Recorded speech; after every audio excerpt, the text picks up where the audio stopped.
बोलिए गणगौर माता की जय हो। आज मैं गणगौर की कथा कहानी लेकर आई हूँ और ये मैं बताऊंगी कि कब किया जाता है और कैसे किया जाता है, उसकी विधि क्या है। तो अभी गणगौर आने वाली है, तो आप लोग ये कथा जरूर सुनिएगा और पूरी सुनेंगे तभी आपको समझ में आएगी, वरना नहीं आएगी। गणगौर नवरात्रा के दूसरे दिन गणगौर का सिंजारा होता है। सिंजारे के दिन सिर धोकर मेहंदी लगाती है औरतें, लड़कियां सब, और बहन बेटियों के सिंजारा, घेवर, साड़ी, लहंगा, रुपए सब कुछ भेजा जाता है। और यदि पुत्र की सगाई हो गई हो तो पुत्र वधू पियर में होती है तो उसको भी सिंजारा भेजा जाता है, जिसमें सब गहने और साड़ी वगैरह, लहंगा, जो भी आप भेजना चाहें सब सामान भेजते हैं। तो ये सिंजारा त्योहार पुत्री और पुत्र वधू के प्रेम का प्रतीक होता है, अर्थात बहू और बेटियों को प्रेम करना ही सिंजारा कहलाता है। गणगौर का पूजन विवाहित स्त्रियां और कुंवारी लड़कियां दोनों ही करती है। और गणगौर, यह शब्द गण और गौर, ये दो शब्दों से बना है। गण का अर्थ शिव और गौर का अर्थ पार्वती होता है। शिव के लिए ईसर्जी शब्द बोला गया है। कुंवारी लड़कियां मनोवांछित पति प्राप्ति के लिए और विवाहित स्त्रियां अखंड सौभाग्य की प्राप्ति के लिए यह व्रत करती है। और उसकी विधि क्या है तो वो भी बताती हूँ। गणगौर पूजन की विधि: चैत्र शुक्ल तीज के दिन अर्थात गणगौर पूजन के दिन सभी स्त्रियां गणगौर माता और ईश्वर जी की पूजा करती हैं। भूमि पर गोबर और मिट्टी का चौका लगाकर दूब, ज्वारा पाटे पर बिछाकर गणगौर और ईश्वर जी को विराजमान करती है और गणगौर को पुष्पों से सजाकर जल के कलश सिर पर रखकर लाती हैं। फिर गणगौर माता के 16 गीत गाती हैं, गणगौर की पूजा करके आरती करती हैं और दूब और जवारे लेकर पानी के छींटे देती है। पूजन में 16 दातुन लेती है। जल, रौली, मौली, काजल, मेहंदी, चूड़ी, पुष्प, नैवेद्य और इन सब चीज़ों से पूजा करती है। गणगौर के आभूषण बनाने के लिए आटे में हल्दी डालकर आटे को गूंथते हैं, गाढ़ा गेहूं के आटे को, और उसके तरह तरह के आभूषण बनाए जाते हैं। अंगूठियाँ, हार, पायल, बिछिया, रखड़ी, करदनी, चूड़ियाँ और रखड़ी सब कुछ बना के और उसके ऊपर कुमकुम की छोटी छोटी बिंदियाँ लगाकर सजा दी जाती है। और गणगौर माता की पूजा के टाइम पे गणगौर माता को सभी लोग पूजा के टाइम पहनाती है और दीपक और अगरबत्ती जलाती हैं। हलवे से जिमाते हैं, फल चढ़ाते हैं, दक्षिणा भी अर्पित करते हैं। ईश्वर जी और गणगौर जी के कपड़े चढ़ाए जाते हैं और गेहूं की ढेरियां लगाकर दीपक जलाया जाता है। गणगौर की कथा कहते हैं, सुनते हैं और बदावे गाते हैं। तो मैं अभी बदावे नहीं गाऊंगी इसमें, तो क्योंकि गणगौर पूजने का, बदावे का सब कुछ इसमें गीत होते हैं तो बहुत बड़ी कथा हो जाएगी, तो मैं उसमें नहीं गाऊंगी। मेरी प्लेलिस्ट में सब कुछ गाए हुए हैं, आप उधर से सुन सकते हैं।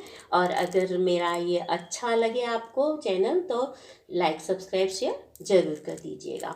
तो उसके बाद मैदे से बनी हुई पपड़ी और घेवर जो कि 16 होना चाहिए, प्लेट में रखकर उन पर रुपए रखकर कुमकुम से बिंदी लगाती है।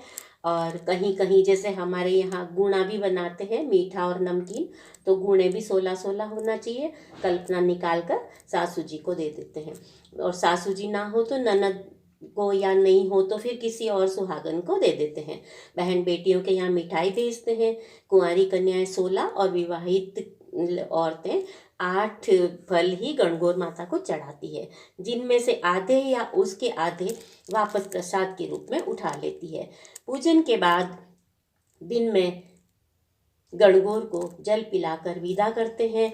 उसके लिए विदाई के गीत गाते हुए गणगौर को मिष्ठान आदि दहेज के साथ ईश्वर जी के साथ नदी तालाब में विसर्जित कर देते हैं।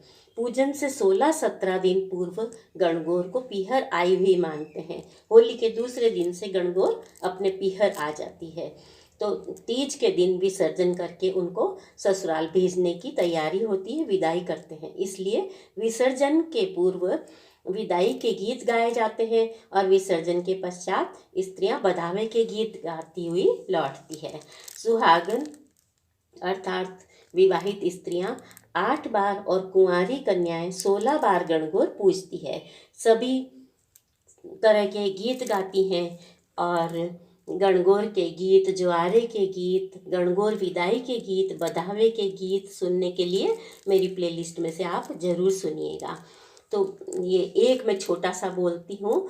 हरिया गोबर गवली दे, मैं मोतिया चौक पुरावा जी, मोती का 10 आखा ले, मैं गोर पूज कर घर आवा जी। धूप से 8 बार गणगौर को छींटे देते हैं और फिर ये सब गीत गा के और गणगौर की कथा कहानी सुनते हैं, पूजा करते हैं। आइए मैं गणगौर की कहानी कहती हूँ, कथा कहती हूँ। वो ये गणगौर माता की जय हो। चैत्र का महीना आया, पार्वती को भाभी के उजमणे के लिए पीहर जाना था। तो महादेव जी बोले हम भी तुम्हारे साथ चलेंगे।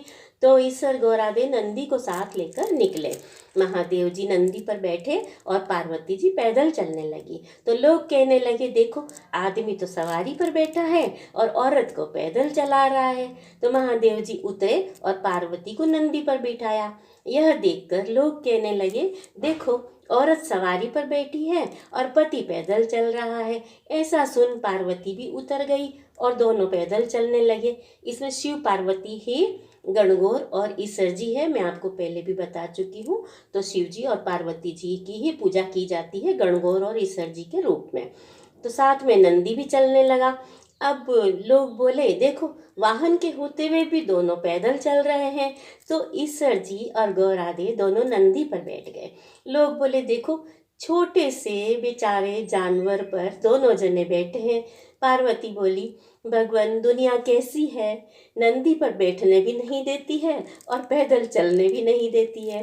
तो ईश्वर जी बोले पार्वती ये संसार ऐसा ही है। आगे गए तो एक गाय उठती बैठती बेचैन हो रही थी। गौरादे पूछने लगी भगवान ये इस गाय को कष्ट में क्यों है, ये गाय को क्या हो रहा है। तो ईश्वर जी बोले इसके बछड़ा होने वाला है। गौरादे बोली बच्चे के लिए इतना कष्ट सहन करना पड़ता है, मुझसे तो ये कष्ट सहन नहीं होगा ईश्वर जी, आप मेरे तो गांठ लगा दो, मतलब मेरी कोख को बंद कर दो। ईश्वर जी बोले आगे चलो। आगे गए तो घोड़ी उठ बैठ करती दिखी। गौरादे बोली इस घोड़ी को क्या कष्ट है प्रभु। तो ईश्वर जी बोले इसके बच्चा होने वाला है। गौरादे बोली मुझसे इतना कष्ट सहन नहीं होगा, मेरे तो गांठ दे ही दो। तो ईश्वर जी बोले और आगे चलो। आगे गए तो राजा की नगरी में उदासी छाई हुई थी और ढोल नगाड़े सब उल्टे रखे हुए थे। तो गौरादे फिर पूछने लगी यहाँ सब उदास क्यों हैं। तो ईश्वर जी बोले यहाँ रानी के कंवर होने वाला है। अब तो गौरादे जी नहीं मानी और बोली कि बच्चे के लिए जब इतना कष्ट होता है तो मुझे तो बच्चा नहीं चाहिए, आप मेरे गांठ लगाओ और मेरी कोख को बंद कर दो। तो मजबूर होके ईश्वर जी को गौरा जी के गांठ लगानी पड़ी। ईश्वर जी अब ससुराल पहुंच गए और पीपल के नीचे वास किया। गौरादे पीहर में सहेलियों में मगन हो गई और गणगौर नजदीक आई। ईश्वर जी बोले आज गणगौर है, सब औरतें पूजा करने आएंगी। सवेरे से ही स्त्रियां पूजा करने आने लगी सज धज कर। गौरादे जी तो सभी को सुहाग बांटने लगी। दोपहर के समय बाणियों की औरतें ओढ़ पहनकर 16 श्रृंगार करके पूजा करने गीत गाती हुई आई। मेरी तरह बेचारी लेट हो गई, काम से फ्री नहीं हुई, तो मेरी तरह वो दोपहर को तैयार हो के और ओढ़ पहन कर सारे श्रृंगार करके पूजा करने गई गीत गाती हुई। तो गौरादे बोली कि सुहाग तो सारा बांट दिया मैंने, अब जो औरतें आई है। ईश्वर जी बोले गौरादे चिट्टी उंगली से जल में घोलो और नैनों में से सुरमा निकालो, मांग से सिंदूर निकालो, बिंदी में से रोली निकालो और स्त्रियों को अमर सुहाग दो। इस वक्त गौरादे जी के मांग का सिंदूर, चिट्टी उंगली का मेहंदी और बिंदी से रोली, आँखों का काजल लेके लोटे में जल डालकर और जवारों से सभी पूजा में आई कन्याओं और स्त्रियों के अमर सुहाग के छींटे दे दिए। गौरादे ने ईश्वर जी के कहे अनुसार सबको अमर सुहाग दिया। अब ईश्वर जी गौरा जी घर गए, उनकी माँ के यहाँ गए हुए थे, वो घर चले गए। तो ईश्वर जी जीमने बैठे। इतना खाना बनाया था ससुराल में, तो ससुराल में तो दामाद जी की आवभगत होती है ना।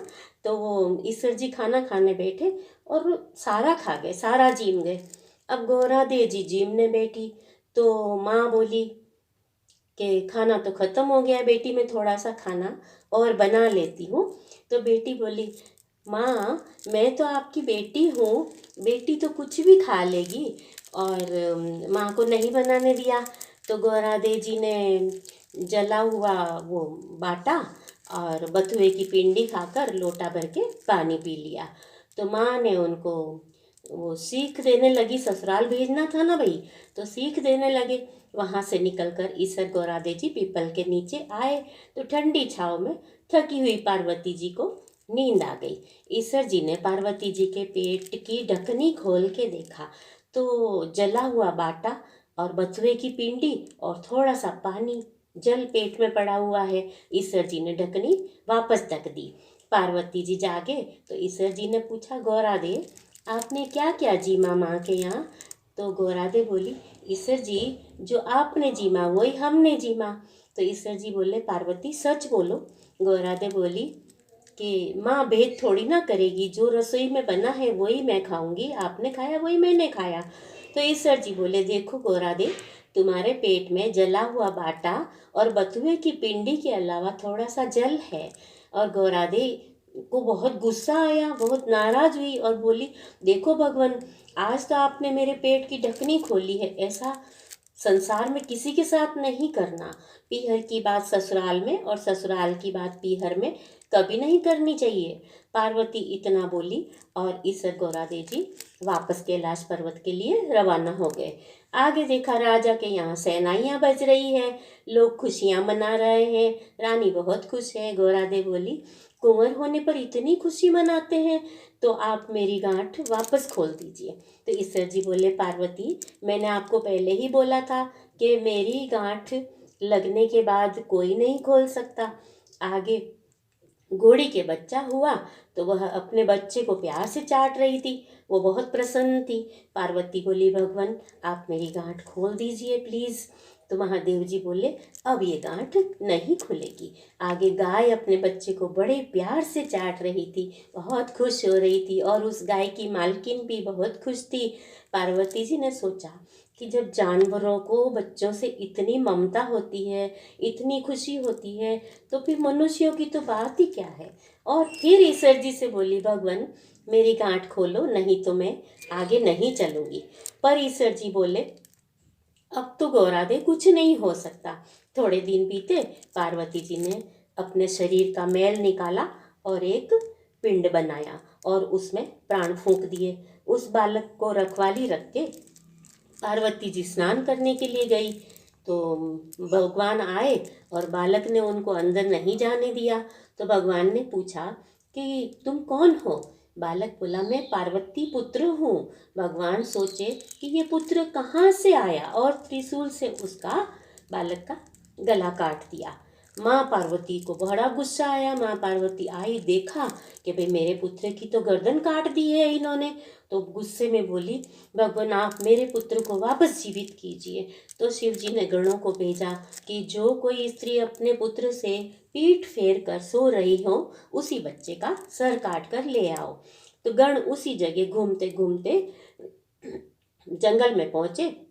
वहाँ एक हथिनी अपने बच्चे से पीठ फेर कर सो रही थी। गण उसका हथनी के बच्चे का सर काट के ले आई। भगवान ने उस सिर को बालक के शरीर पर लगा दिया और अमृत का छींटा दे दिया। तो पार्वती को बहुत गुस्सा आया कि मेरे पुत्र का ऐसा हाथी का सिर आपने लगाया है। तो वो गुस्से में बहुत तिलमिलाने लगी।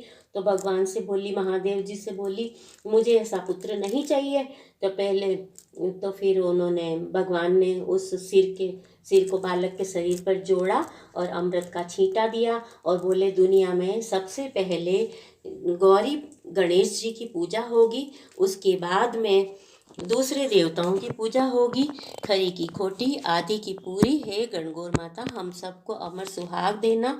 बोलो गणगौर माता की जय हो।